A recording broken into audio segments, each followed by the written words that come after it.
Notre troisième invité, intervenant, Kamal Ammari. L'intitulé de son intervention, La laïcité, du local à l'universel. Rapidement, Kamal est un enseignant de français à la commission scolaire de Montréal. Il est également journaliste et analyste à la télévision TQ5 depuis quelques mois. Son parcours de vie explique les raisons de l'intérêt et même de la passion qu'il porte à la vie politique. Donc, il est membre fondateur aussi de la fédération, si je lis bien, corrige-moi Kamal si je me trompe, Fédération Amazigh d'Amérique du Nord. Il est ancien syndicaliste d'un syndicat en Algérie, dont le sigle c'est CNAPEST, membre fondateur et ex-vice-président de l'association culturelle Tahar Djaout, pour ceux qui connaissent Tahar Djaout, l'ancien journaliste assassiné en 93, d'Aoukas, à Bougie. Donc pour Kamal, il a été correspondant du journal Le Matin entre 2001 et 2003. Sans trop tarder donc, la parole est à Kamal. Alors, mon intervention donc intitulée La laïcité du local à l'universel, j'ai rajouté l'enjeu du concept. Je tiens tout d'abord donc à remercier le CKC d'organiser cette rencontre sur une thématique telle que la société, telle que la laïcité, des enjeux sociétaux cruciaux. Ayant vécu dans un village kabyle, je vais essayer de partir de ma propre expérience pour tenter de comprendre la philosophie ou vision du monde de la Kabylie, notamment par rapport à la question de la religion. Autrement dit, la société kabyle est-elle laïque? Comment est-elle organisée? Je ne vais pas détailler cette question de laïcité en Kabylie, étant donné qu'il y a une intervenante qui va approfondir le sujet.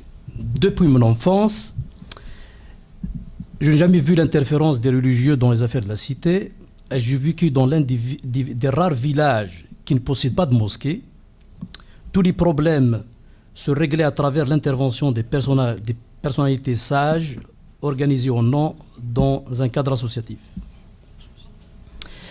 En Kabylie, Fejmat, qui renvoie à cette institution traditionnelle qui régit la vie sociopolitique et économique du village, constitue un cadre de concertation et prise de décision. Une sorte de parlement du village.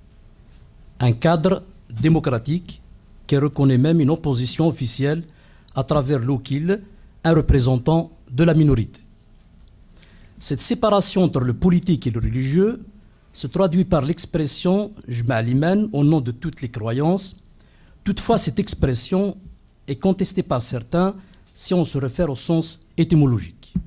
Ce n'est pas l'objet de notre intervention. Cela nécessite un autre débat pour enlever cette question équivoque.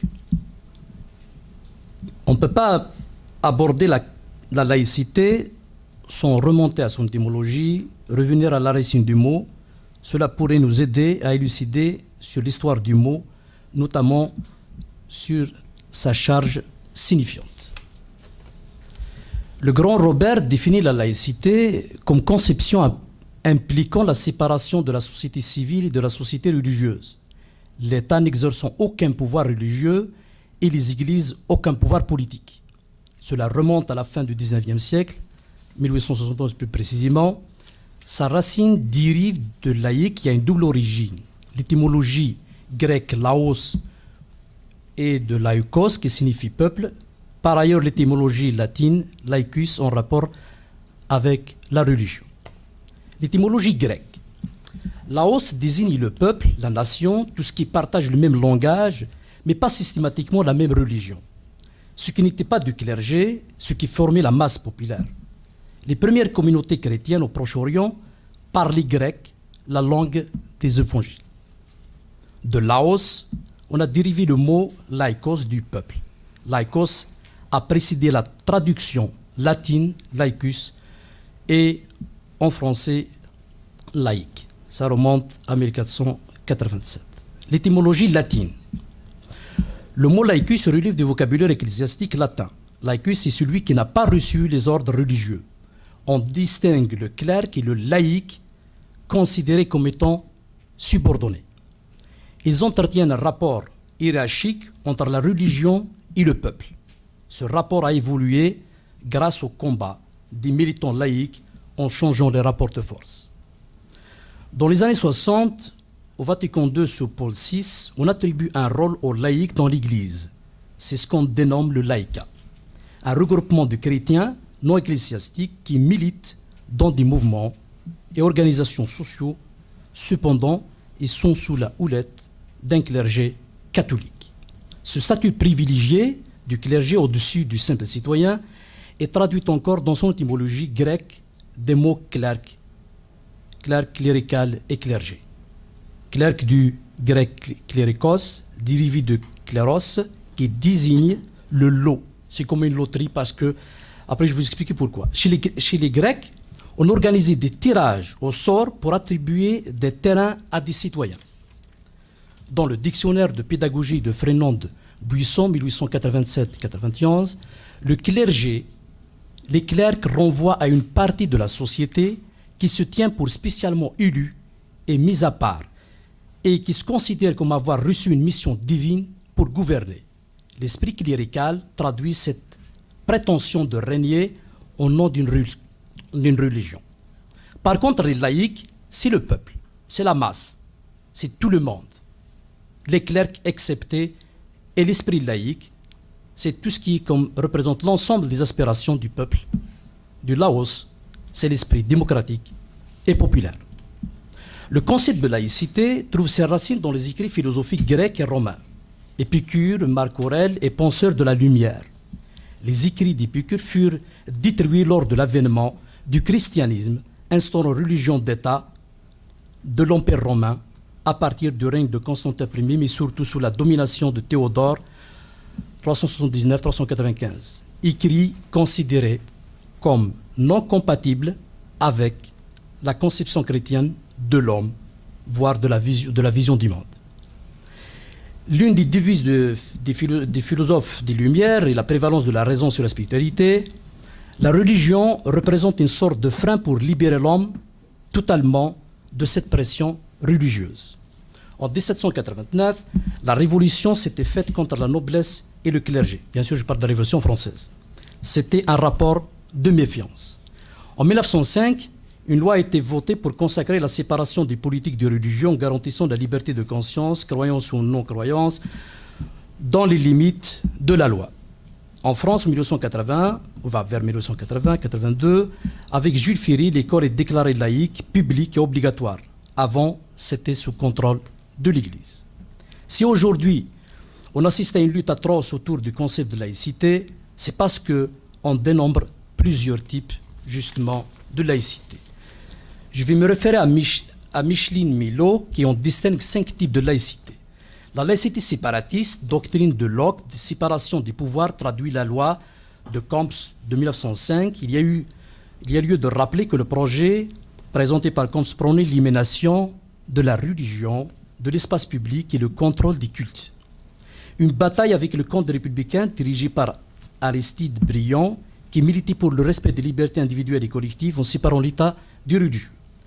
C'est le projet de ce dernier qui a été voté pour mettre fin à un siècle de conflit. Il est considéré comme étant une séparation rigide, une neutralité symbolique complète de tous les représentants de l'État. Je parle bien sûr de la laïcité séparatiste.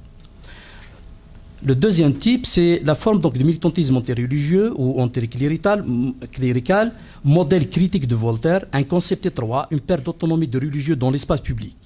Les libertés religieuses peuvent s'en trouver amoindries. Troisième type, l'imposition autoritaire. C'est un modèle de gestion de religieux par l'État, c'est-à-dire la neutralité de l'État peut être réduite car l'État ne se prive pas d'intervenir. Le quatrième type, on peut dire, la foi civique, la logique de l'allégeance aux valeurs communes. On entend ici, on va se référer à la requête de Rousseau.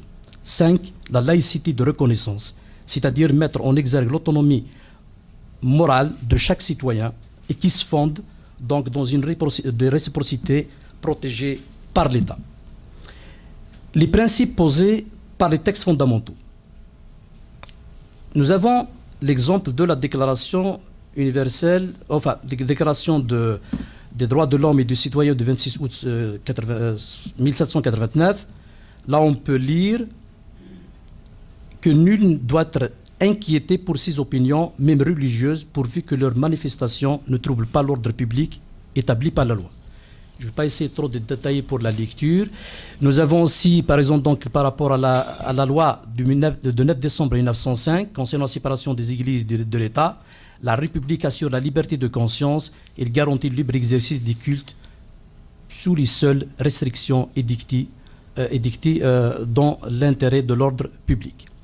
Je ne vais pas énumérer aussi par rapport à la Déclaration universelle des droits de l'homme que vous connaissez tous, donc 10 décembre 1948, là où on reprend justement le droit à la liberté de pensée, de conscience et de religion. Alors, je vais essayer donc de conclure pour ne pas trop étendre le temps. Alors, pour conclure, je considère que s'il y a un concept à définir, unifier, voire stabiliser, c'est bien le concept de laïcité.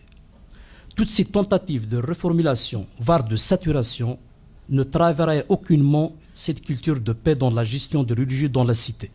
Certes, il n'y a pas une définition scientifique bien distincte, mais des propositions de définition qui traduisent les résultantes de dynamiques socio-historiques qui répondent à des enjeux politiques.